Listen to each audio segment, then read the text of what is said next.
What's going on, Guardians? It's Tizzle here, and in this video I'm going to be teaching you everything you need to know so that you can get a solo flawless dungeon clear on the new Vesper's Host dungeon on any character. Right before I began making this video, I went to Dungeon Report to see where my team placed for contest mode, and though the data wasn't up, it did show my playtime in the activity. In just a few days, I've put in 1 day and 9 hours into this dungeon. That is more than I have in 31 clears of Spire the Watcher and just 13 hours shy of my total playtime in Warlord's Ruin, which I've soloed numerous times.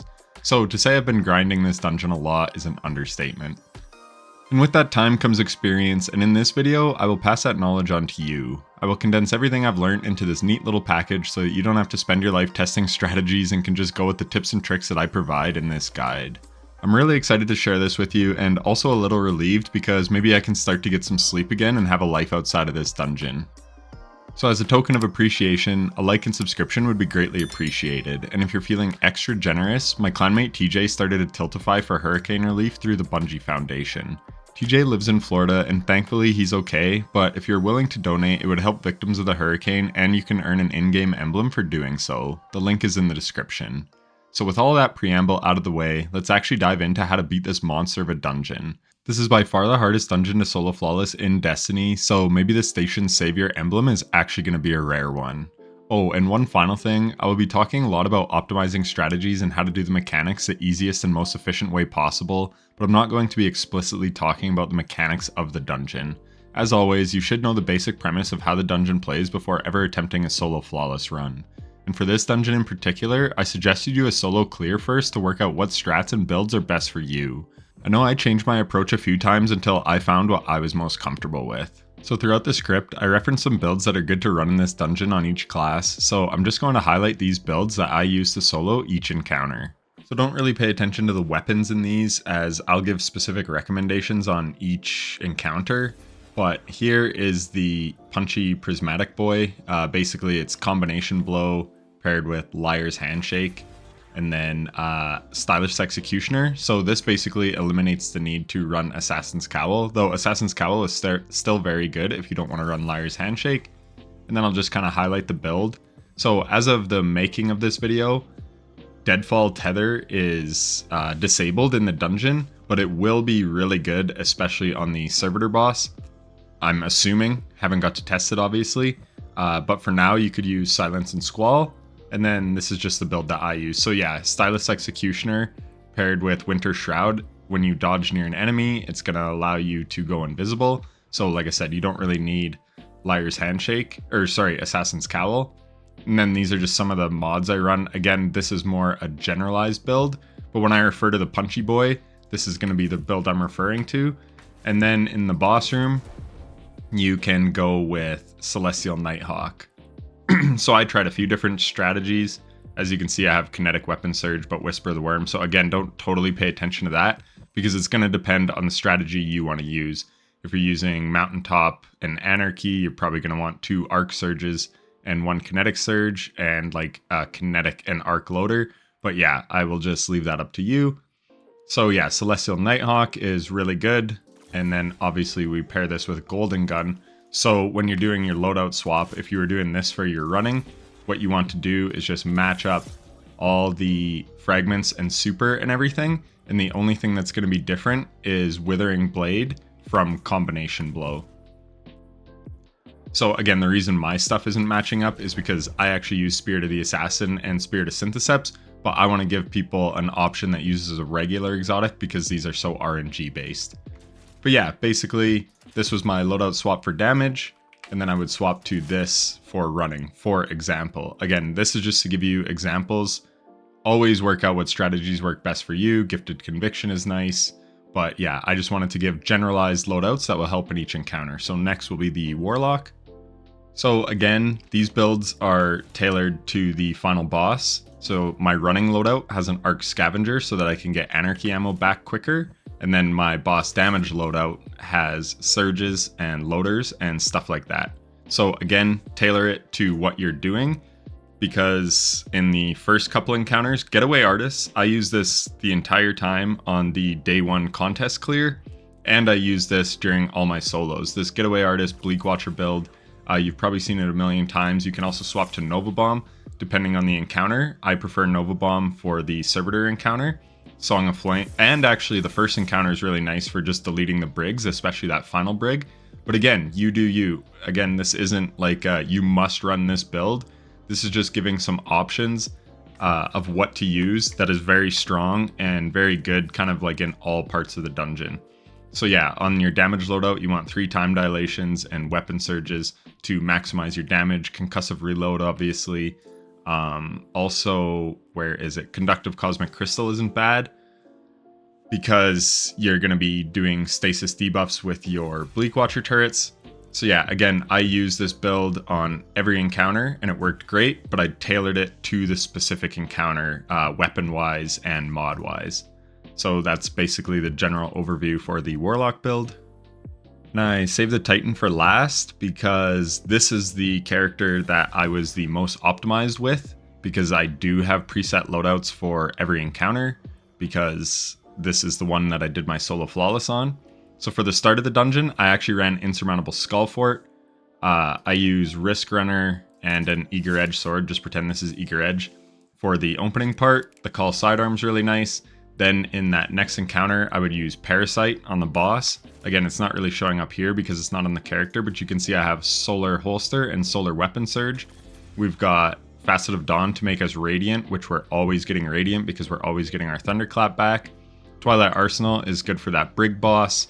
And then, again, I'm running Parasite, so Solar Holster will actually reload Parasite so it's ready to shoot whenever I need it. And then I have Succession for when the Brig's face falls off. You can snipe it and kill it quickly, and then just whatever primary you want to run. I think I was using Zali's Bane, but Nation of Beasts is nice, and then just picture Parasite here. So that was my first encounter loadout. Double hands on so I could get supers quickly, even though I just saved my super till that final big brig. 2 heavy-handeds to make lots of orbs. Yeah, just a very good general play build, so this is what I used in the first part of the run. If you want to see my whole run, it's up on YouTube. But yeah, that was the first one.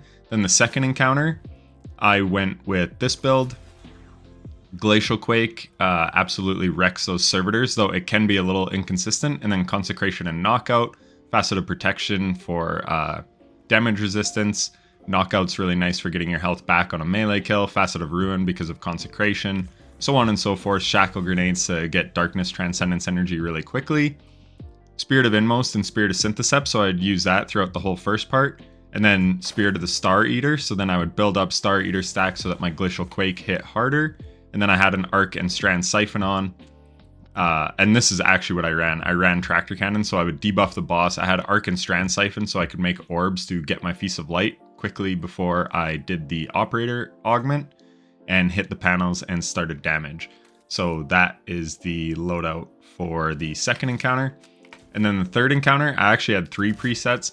So I went with Solar Bonk Titan. I have a Pugilist weapon because if I ever lost my hammer, which most of the time I do coming out of damage phase, going back to the main room. So rather than waiting for my hammer to recharge so that I can bonk everything, I just have a Pugilist weapon so that I can farm farm melee energy and then start bonking everything. Autoloading Vorpal with Gun and Run. Rapidly defeating targets with this weapon grants bonus speed. So this is really nice. I would kill the clones that hold the nuke, and then I would just and it's really fast. You just melee once and that gives you Radiant, and the Bonk Hammer does decent damage, and then 1 shot of your Vorpal shotgun, or 2 shots sometimes, and it would be dead. So really good for taking those guys out quickly. Arc Scavenger for Grand Overture. Grand Overture is just really good consistent damage. You can very consistently hit 3 million damage on like any phase. So if everything goes well, you're looking at a 5 phase, if not like a comfortable 6 phase. So it's very good. And then when I would go to damage, so then leading up to damage, I had the Lost Signal up here, the Area Denial GL. So yeah, I would have Lost Signal. So after I dunked my second core, I would just swap to Lost Signal, and I would swap to this Albruna D from my dead weight. And then I would go collect special ammo, and then I'd go into the boss room with double special. You can also run a trace rifle in the boss room so that you have double special already, so that when you swap off this, you're not losing a ton of ammo. Though with my bonk build and everything, I always had a ton of special on the ground because I wasn't using much special. So I was fine to get away with this, but again, you do you. So a trace rifle could be good here, then swap to a lost signal. The reason you want lost signal is concussive reload to apply that weaken to the boss. It does damage over time, which is great for farming your super. There are strats I'll talk about where you can get like unlimited supers on the boss. And then anyways, so this was my boss damage, so triple arc surge. So I would come in, I would shoot lost signal, I'd throw my hammer to proc radiant, I'd have triple arc surge. That's one thing I didn't mention in the running loadout. I have special finisher on, so this will allow me to hold 3 armor charges.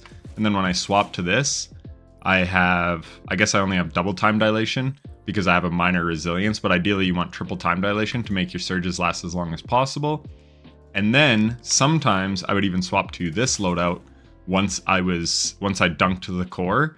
The only problem was what I should have done is I should have had rally barricade on for this part, because when I swap to this I lose my barricade, so then I can't really proc Lorelei for a bit anyways.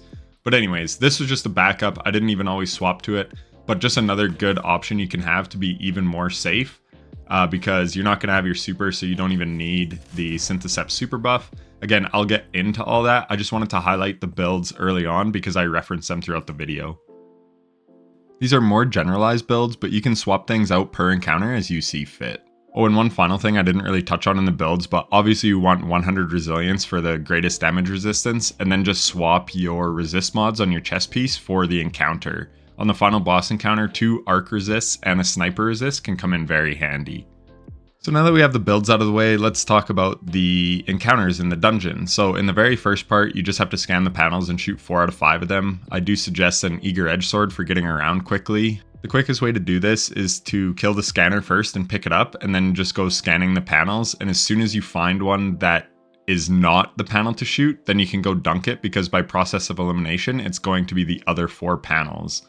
This process of elimination philosophy is used on the first encounter as well to speed things up, so that's why I mention it. But yeah, basically just scan the panels, shoot the 4 that you need to shoot, and get moving.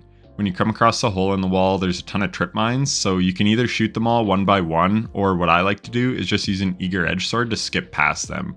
And then when you hit the drop down, I shoot a couple of them so I don't trip them as I fall, but then I just eager past the one that is hard to shoot. If you don't want to do this, then a grenade launcher is really good for blowing them up easier, but just be careful that you don't blow yourself up in the process. And then after that, we have the first encounter. Now, in the contest dungeon, this had a time limit, but in the regular dungeon, you don't explicitly have a time limit, but you do have more unforgiving timers. So when the encounter starts, a brig will drop down, and then you just kill it, and then a vandal will drop in holding the scanner buff.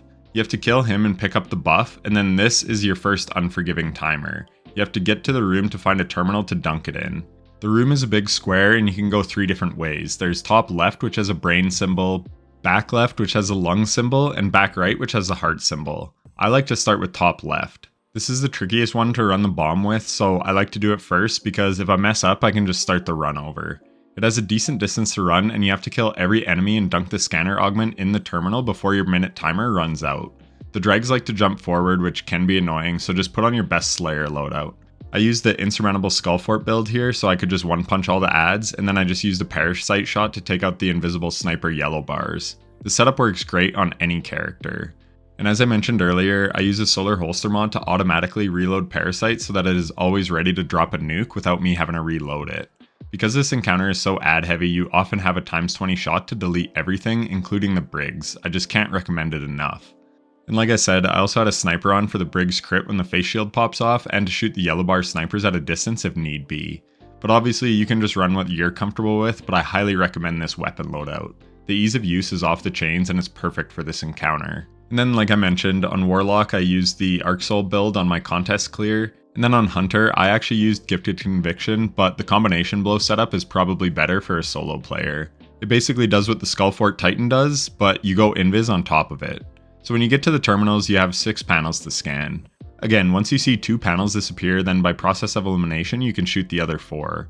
I would also assign them numbers just in the order that I ran by them. So if I ran by 1 and 2 and they both disappeared, then I knew I had to shoot 3, 4, 5, and 6. You can assign them names too, but just find a system that works for you.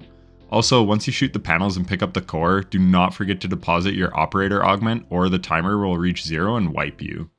This encounter is pretty straightforward, but I recommend always shooting the adds as you are running with the core. Those slowing Duskfield shanks will mess up your movement. and on the top left side there are little spots that you can use to hold the core. This is important. Make sure you drop them in there, otherwise the core has a very good possibility of falling down and you'll have to redo the side. It doesn't wipe you, but you will have to kill 2 giant brigs if you have to do a room more than once. And speaking of that giant brig, when you clear the last room and come out, you have a huge brig to deal with, so make sure you always have a super ready for it. Personally, that's the only time I ever pop my super. Twilight Arsenal is great as it weakens him and does a lot of damage, and then I would punch an ad to get Radiant for my build and make an orb so that I had Solar Weapon Surge. So now the Parasite Shot is doing even more damage. This was usually enough to knock the faceplate off, and then I would just snipe him, pick up the core and deposit it, and then you're done with this encounter. Oh, and one more thing that I should mention is the order I would go in was top left, then back right. The reason being is back right is the shortest one to run, so it's nice to save that one for last because that's when you're going to have to deal with the giant brig who's more tanky. This just makes it more forgiving that you won't lose the core due to the timer. So that is it for the first encounter. Not much to it, but it does demand that you kill enemies quickly and often. After this we have a bit of traversal and then the Servitor maze part. Once you do the maze a few times it's quite straightforward. The first captain will spawn down the hallway and then most of the other captains spawn in the room once you dunk the core. Like I said, run the dungeon a few times before attempting solo flawless and you will get the route down easily. Kill ads as you go and just watch out for the Servitor boss. If you can run a build that makes you amplified, then that's great. I would run an Eager Edge Sword for movement and Risk Runner for arc damage resistance. This works amazingly here. My only other piece of advice is after you dunk the second core, make sure you power off the 2 shield generators as this gives you more power supply reserve so that you can open more doors. But even with that, make sure you're closing the doors after you're done with them so that you always have a healthy supply.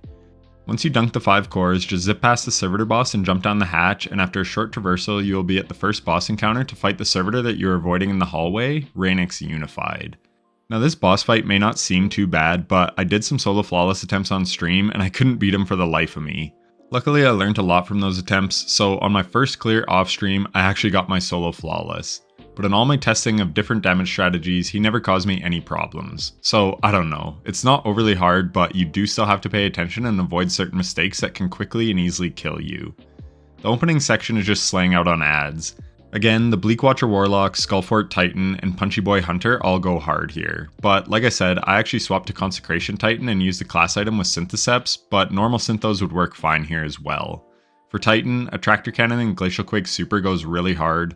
For Warlock, Nova Bomb and Parasite with Solar Holster is a wonderful strategy, or you could go Song of Flame and Chain Ignitions too if you wanted. Any class can chain Ignitions with Dragon's Breath, which could be really good here. Wardcliff Coil deals huge damage to the enemies and is especially great if you run Radiant Dance Machines on Hunter, though I have heard reports that Wardcliff can crash the game, so use it at your own risk. And speaking of Hunter, like I mentioned, sadly, Tether has been disabled since the dungeon launch, so I was unable to test it. But in the future, I'm sure this would be an awesome option. You could tether all the servitors and then just spray your Wardcliff shots or whatever other weapon you want to use.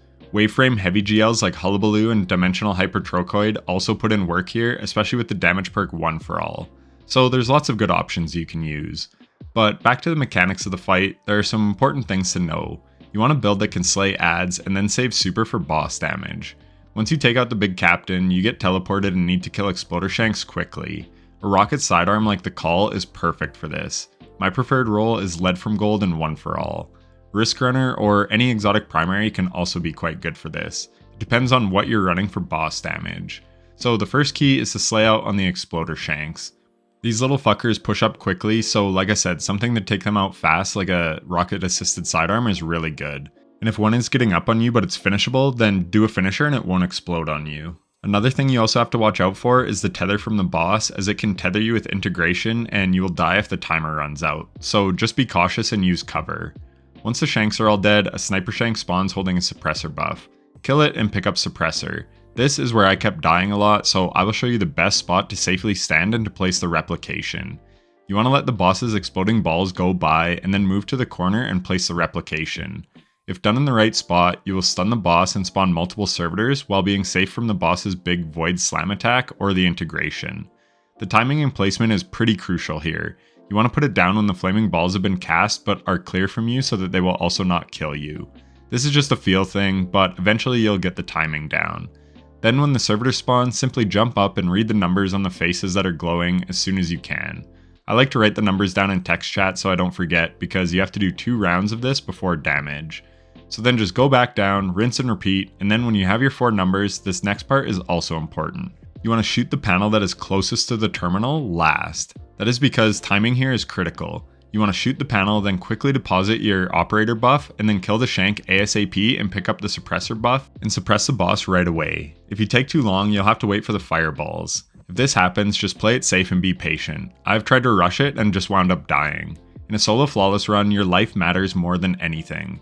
I could have easily shaved a damage phase off the final boss in my solo flawless run if I had gotten greedy, but I chose to just do 1 more rotation and be safe. Same thing here, just wait for a safe spot to suppress. But like I said, if you move fast enough, this should be a non-issue. Then just go ham with your damage setup and then get ready for the next phase. Most characters with decent strats will be a 4 phase here. Next comes a long traversal section. Again, you may want to do a practice run to get your pathing down. Where it starts, there is a brig and you can just run by it, but the vandals do deal a good amount of damage, so just be careful. They can also shoot you through the grating, so you can't hide down low. Next is the arc lightning blasts, aka the anomaly discharges. These will one-shot you. I didn't test banner shield, but I did test the unbreakable aspect and I died immediately. I've been full health in a super and gotten one shot. I'm not sure if there's anything that can survive it when it goes off. Maybe a bubble, but you aren't going to bubble the whole time in the jumping puzzle. So you just have to time your jumps properly. I made a video breaking down the attacks and how they work, but basically it telegraphs where it's going to strike and then it strikes. If you're on the ground when it goes off, you will die, but you can jump off the ground to avoid taking any damage. And then if you are on the ground outside of the strike, you won't get one shot, but you will still take damage. And then if you touch the ground where the ground is orange, it will tick your health down pretty quickly. So the best course of action is to just stay in the air. Learn the timing of the strike so you know when to jump and can land safely, and then take off before the next one comes. Just be patient and careful and you'll be fine. There's also a sound cue which indicates when it's about to strike. As you keep going, there's a servitor and some ads, just take them out and then be wary of the door that follows as there are a ton of trip mines here. I actually used a GL to take out the mines in the doorway. The splash damage is able to explode them. And then just shoot the others as you please, or just run by them carefully. Do whatever you prefer, but just be careful. There's also a huge captain boss on the Traversal. This guy is very tanky. Try and have a super and some heavy ready for him. Pop Transcendence, just do what you gotta do because you don't want to die here. After this, just take your jumps carefully and you'll be off to the boss room.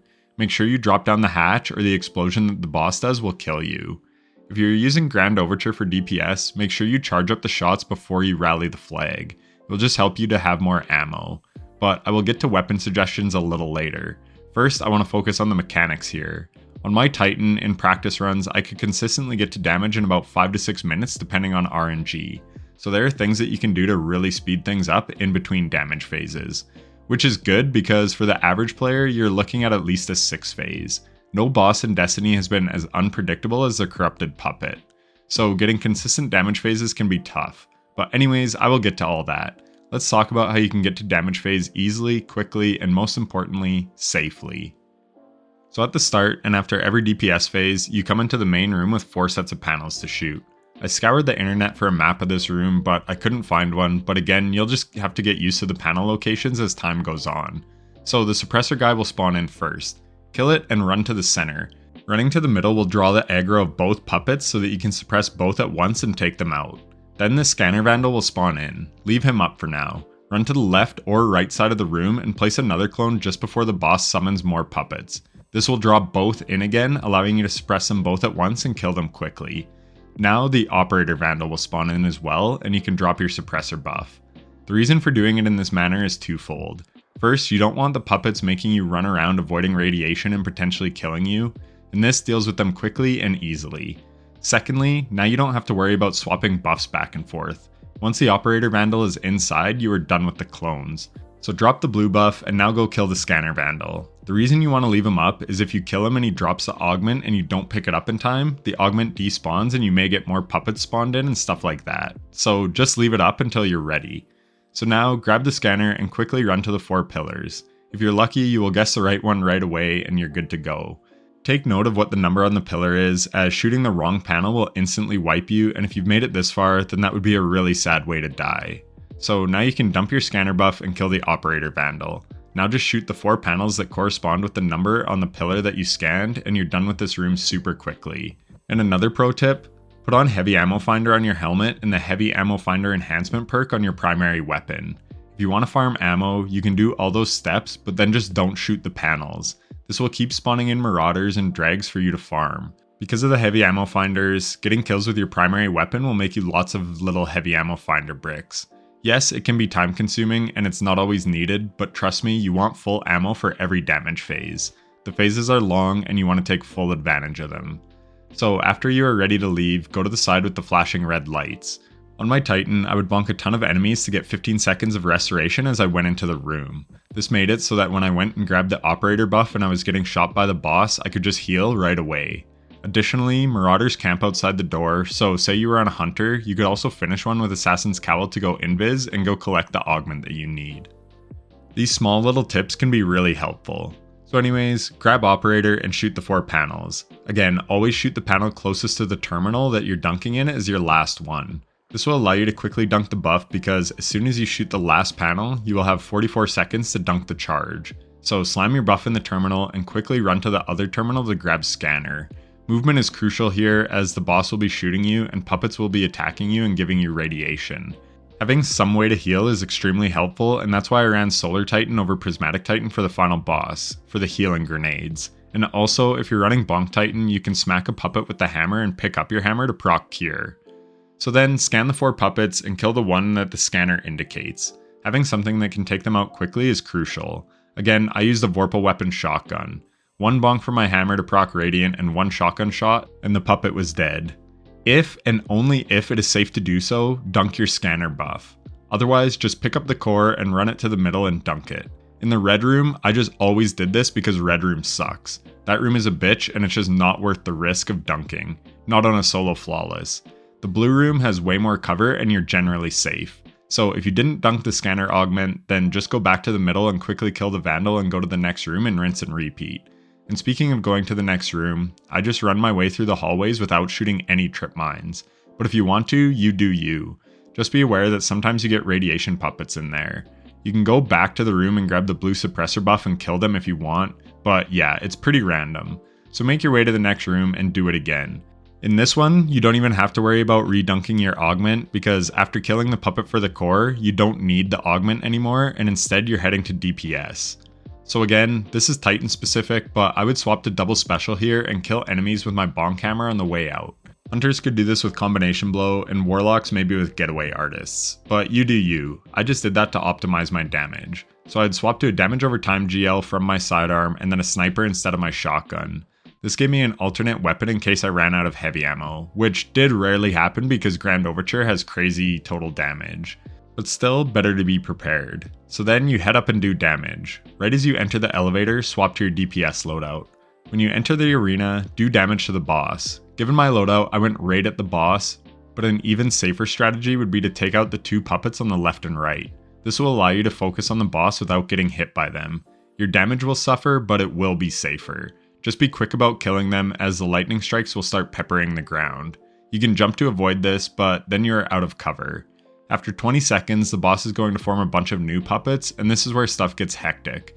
What I did here was I focused on the puppets and only did damage to the boss when it was totally safe.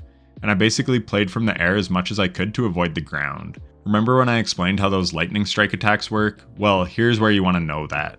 I even turned my game music off so that I could hear the charging of the lightning strikes better. The boss will summon the lightning strikes at random, but they also go where you're standing. So if you've been in one spot for too long, you can guarantee a strike will be coming. This is why it is hard to be aggro on this boss and use swords or Acurius, because he will attack the plate that he's on as well. You have to be extremely mobile during this fight, and only stop when you are sure it is safe. After another 20 seconds, he will spawn in more puppets. One of these is holding the core that you have to dunk, so you must kill it. This is where I like to pop my super. With my super, I would take out as many puppets as I could and throw some hammers at the boss only when it was safe. I had Syntheseps on, so those puppets spawning in actually boosted my super damage and I was able to kill 3 usually, giving me more stacks of Roaring Flames. If the ground was safe, I would stand in my sunspot to extend my super and throw a few hammers at the boss when it was safe to do so. After a minute and 2 puppet ad waves, the boss will commune with the anomaly and go immune. That is when the door opens and you have to go dunk the core. In that room, you have some time to reload your weapons and swap loadouts and stuff if you like. Then when the door opens, this part of the fight is less hectic because you can actually use this room as cover and you don't have to move around as much. But the boss will teleport and can sometimes be tough to hit from cover once it moves, and more puppets do push you. Take them out and keep trying to deal damage, but don't get greedy. Be safe and get shots in where you can. Eventually, the boss goes immune and you jump back down the hatch and do it all over again. I mentioned my loadouts at the top of the video, but for Warlock, you could also go Solar and maybe run Karnsteins for constant resto with melee kills. Hunter, again, like I said, you should swap to Celestial Nighthawk for DPS. And like I said, make sure you have Transcendence ready so that you can pop that, because if you're running the Punch loadout during the lead up to damage, you will have Combination Blow on, but then I would recommend the Stasis Shuriken Withering Blades for damage so that you can proc Radiant to buff your Nighthawk shot. On Celestial only, you could run Still Hunt and a GL. I did try this with Cry Mutiny and Marsilian C, but unfortunately Concussive Reload wasn't working with either GL to apply the debuff. I think Bungie has already acknowledged that some artifact perks aren't working, so I'm sure they'll fix this in the future and that loadout would go hard, but for now I wouldn't recommend it. Warlocks have a couple options. You could go Nova Bomb and try to get a second Nova Bomb back, or play safe and go Song of Flame and use it like I used my Hammer Super. Or if you're running Solar instead of Prismatic, you could go with Well of Radiance. This could be great as you can pop it on the tanker on the right, and you could use Sanguine Alchemy for a huge damage boost. It would do 10% extra damage to the boss by marking it and give you 4 times weapon surges for weapons matching your super, meaning solar weapons. It really depends what weapon loadout that you want to run though. That's why it's really hard to give full detailed build suggestions because it depends on your weapon loadout. Like I said, Still Hunt could be great, but that's really only if you're running a Celestial Nighthawk Hunter. So I will leave your builds up to you, but let's give you some weapon suggestions that you can pair with certain builds. I spent hours and hours testing a ton of different weapons, but in this video, I only want to highlight a few that I think are the best to use. The main one is Grand Overture. In June, after the final shape, I made a video talking about the importance of easy DPS and how it is often better than optimal DPS. Because easy DPS is consistent, where optimal can have super high highs, but if one thing goes wrong, then your damage is tanked. And Grand Overture is as consistent as it gets on this boss. I would very routinely put up 3 million per phase, sometimes a little more, sometimes a little less. It also has great ammo economy, some of the best in all of Destiny, and it has really good utility. It can take out the puppets quickly and easily in 2 or 3 shots, and also deal damage from anywhere in the arena. And when you're taking out those puppets, it's charging missiles. And you can charge up your shots on the panels in the room so that you have 20 missiles ready for the start of every phase.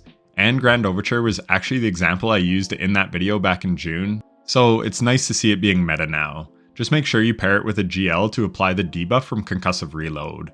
And another great option is a video I made back in April highlighting Mountaintop and Anarchy. I spoke highly of it because, again, it has super easy ease of use and great ammo economy.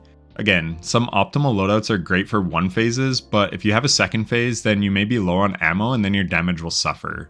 Mountaintop and Anarchy both have huge total damage.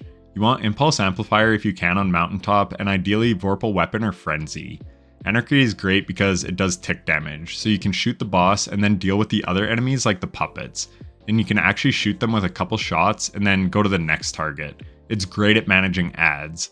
I actually suggested this loadout to the guys I ran contest mode with, and that is the loadout we cleared on. The reason it's so good is because it's awesome for total damage. It is an amazing DPS, but this is basically a 2-minute damage phase, so total damage is more important than raw DPS, and Mountaintop Anarchy is perfect for that. But seeing how Anarchy is a raid exotic, I wanted to suggest Grand Overture first, and I paired it with Lost Signal, which is great.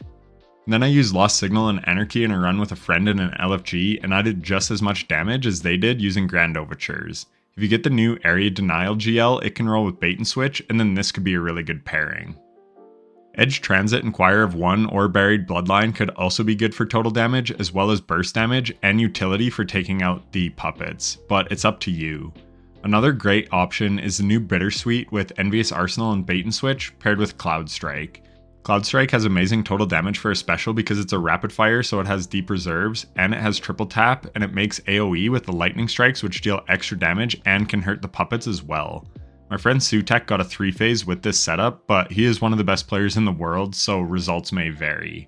And speaking of Sutek, he has since got a 2-phase. The strategy revolves around some very interesting tech. Anarchy and Lost Signal both give great super returns because they deal damage over time. And then he runs Curse of the Falling Star, which makes Thunder Crash deal big damage. And then Conductive Cosmic Crystal and Facet of Courage both buff the T-Crash damage when he applies Stasis with his Glacier Grenade. And he gets his super back quickly by getting melee kills on the puppets with Hands On his helmet, and Curus just got a buff to give super energy for melee kills.